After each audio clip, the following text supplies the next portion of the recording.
Are on a 3-game winning streak and are in a great position to make the playoffs with an 8-3 record. But Baker Mayfield also hasn't thrown an interception in the last 4 games. That's good. But he's not satisfied with how he has been playing. I'm very critical of my play. It's just I pride myself on being an accurate passer, and I didn't do that. So I'm going to beat myself up about that because I know I can be better, and it pisses me off when I don't do the things I need to. I'm trying to get better each week, and that's taking care of the ball, and that's completing these passes that should be made in my sleep. Yeah, he's right. I don't know what to make of the Browns. I don't want to be extra critical because they are playing great and they deserve the credit, and I think Stefanski's done an amazing job. I think we all know what they are. Yeah, I just feel like they'll have the worst quarterback in the playoffs, and that means they're not going to last long. I mean, if you start looking at quarterbacks that are going to make it, low-end guy would be to some like Derek Carr. Well, Derek Carr is better than Baker Mayfield. Like right now, by far. I just feel about them the way that I feel about the Titans, but I feel better about the Titans than I do about the Browns. Yes. They go as their running game goes, both of these teams. But if they have to rely on their quarterback, I'm going to trust Ryan Tannehill more than I'm going to trust Baker Mayfield. And that's absolutely what you should do because Ryan's a better quarterback. And this is not a shot at Baker, but I think actually almost more than any team, I think we know what Cleveland is. They have to play a certain way to win. They're a limited team. But that's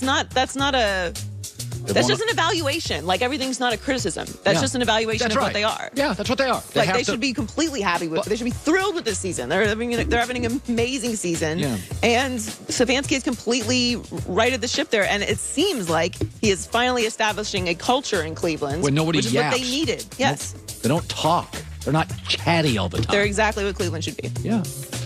Joy with the news. Well, that's the news. And thanks for stopping by. The Herd Line News. And it's really funny with Baker because when Baker came into the league, everybody compared him to Drew Brees. And I'm like, no, Tua is Drew Brees, but Baker's not that accurate of a thrower. I didn't buy it. I watched Oklahoma and Baker play Georgia. And I'm like, when rushed, he's not that accurate of a thrower. I compared him to Case Keenum. And everybody said, whoa, it's unbelievable as a shot at Baker Mayfield. Case Keenum won like 11 games in Minnesota when he had a very conservative run-first coach and Kevin Stefanski as a coordinator with a bunch of good offensive pieces around him. That's what Case Keenum did. That's what Baker's doing. He is Case Keenum. Now, I think he has a better, stronger arm, but he's not any better athlete. He's not any bigger. I don't think he's any better at the line of scrimmage. This was my prototype. So Stefanski took Case Keenum. He was the offensive coordinator and had a bunch of good pieces, right? And they won like 11 games, and they were a playoff team. But you always felt there was a real ceiling. This is exactly what Stefanski has done. He's created this running game. There's a very low ceiling, but you have a coach that, Minnesota doesn't yap a lot. Browns don't yap a lot. It's a very solid culture. And so I always felt with that Case Keenum team, I'm like, fun, but, not going to go to they can't win multiple playoff games. And that's what I feel about Cleveland. Peter King in about 10 minutes. This is interesting to me. So when you win in the NFL, it's like, remember that thing whiteout? If you were typing and they had whiteout, it's like LeBron's the human eraser. If you have problems, like LeBron just sort of erases all that. Winning is sort of the solution to all your like drama and problems. The Miami Dolphins are winning. Tua, I just want to throw this out. In his first month as a starter, Tua was benched and got hurt. Nobody's talking about it. He got benched and he got hurt. Hurt in high school, hurt in college. Oh boy, hurt in the pros. And his passing totals for Tua in the first 4 games are 93 yards, 248, 109, and 83. Or is it 169? He's averaging under 150 yards per start. And whereas there's a lot of wow with these young quarterbacks. Kyler Murray's legs, wow. Lamar Jackson's speed, wow.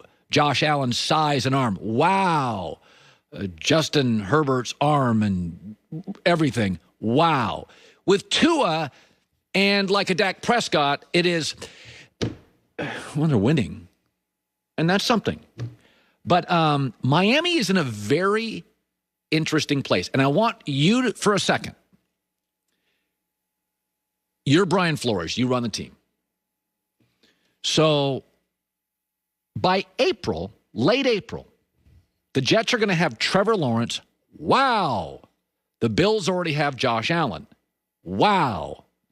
And Belichick's the best coach in football. You will have Tua. And Tua's strengths, and this is not arguable, the two things we know about him at every level: accurate and he gets hurt. Now, accuracy matters. It is something. And Brian Flores may be thinking, hey, my defense, I'm a better defensive coach than everybody in this league except Belichick. I just want an accurate guy who doesn't turn it over. I want Drew Brees. I don't need wow. I don't need massive arm. But it's a very interesting situation because Miami has Houston's first-round pick, and Houston just lost their wide receiver and corner to, like, PEDs. So Houston's going to be really bad for the next month, despite Deshaun Watson. What does that mean? Miami may have the 5th or 6th pick in this draft. That's the last time Brian Flores is going to have a top 5 or 6 pick. This is it.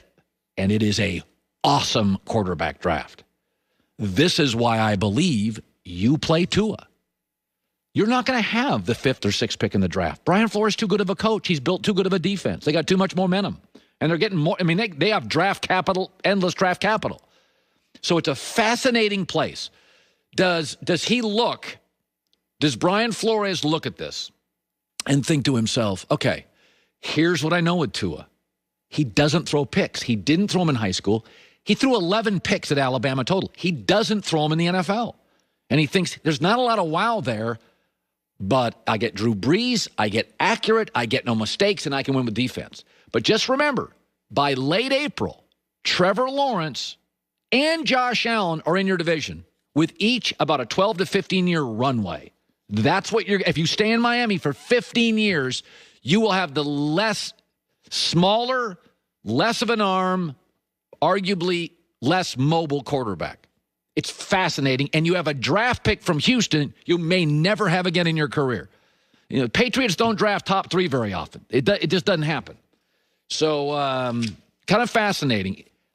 Tua, in his first month, benched and hurt, and nobody's talking about it. Like, you can't tell me they're not thinking about it. This is why you can win with Ryan Fitzpatrick. I would put Tua out there. Even if it costs me a game, put him out there. All right, coming up next. All my years doing it, there's something happening I have never seen. In fact, I've not only never seen it, I can't even compare it to anything. That, plus Greg Cosell, top of the hour, NFL meat sandwich coming up. There's no better story than a Cinderella story. We all know those. A lower-seeded team overlooked by odds makers. You know, we see it every year in March Madness. Well, not this year. Pure Talk is a Cinderella story. They're a wireless company, phone company, right? The big dogs, the Verizons, the AT&Ts, the T-Mobiles, those are 1 seeds, big and powerful. Charge you for data you never use, perks you don't